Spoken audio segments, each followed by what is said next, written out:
Hello everyone. In my previous video we have seen the impact of these correction entries on the draft profit, and we have found the corrected profit, that is $33,700. Now in this video we will see the impact of these correction entries on the statement of financial position. So here we are going to prepare revised statement of draft financial position.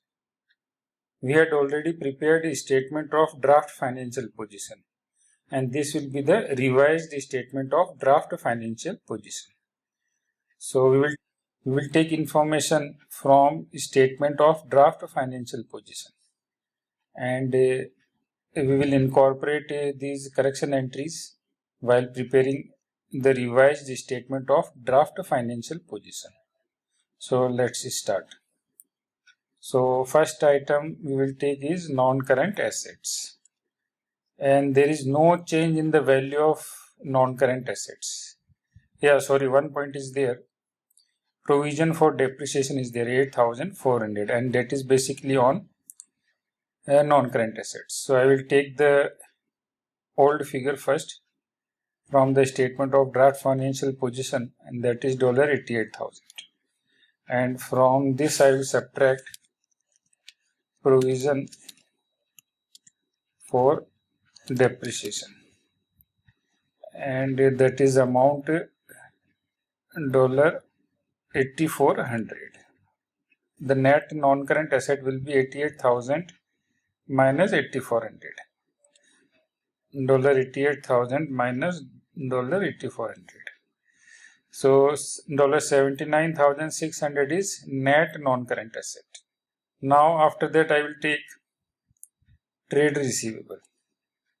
The original amount of the trade receivable is $23,800, and minus, we have seen here in entry number 3rd, trade receivable is reduced, so that this $2,000 we will subtract. So 23,800 minus 2,000, so we will take 21,800. Next item here is suspense account. Suspense account is still with us. Earlier it was with $7,900. Now still suspense account showing debit balance of $5,100. So that again we will take here as an asset. After that, one more new asset is there. If you see the correction entries, prepaid expenses. So this you will take. Prepaid expenses, and the amount of prepaid expenses is $4,600. So we have considered all the assets and we got the total $1,11,100. So this is the total of assets.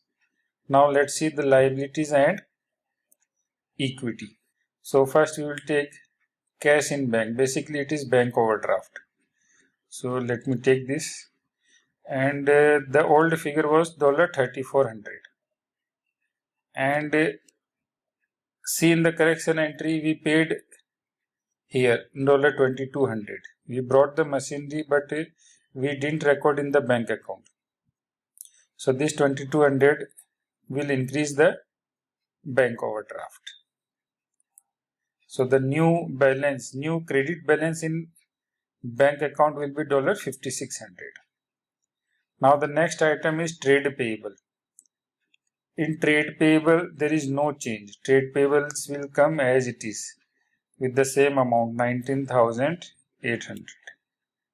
Now the last item is capital.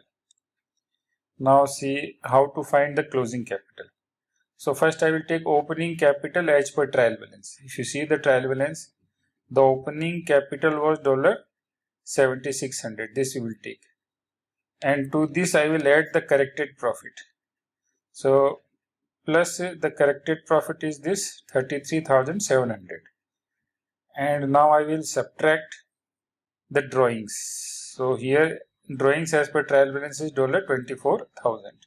So this I will subtract. So the closing capital is $85,700. Now you can see the total of liabilities and capital is equal to the total of assets.